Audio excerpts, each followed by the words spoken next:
So, ito na siyang gisawon guys para mawala ang iyang lansa.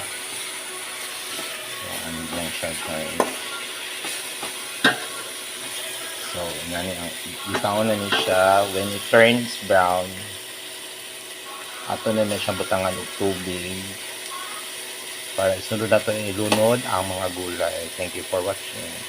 Butangan na nato og tubig. So when maghintay lang tayo na mag-boil, then lalagay na natin yung mga gulay niya nito guys.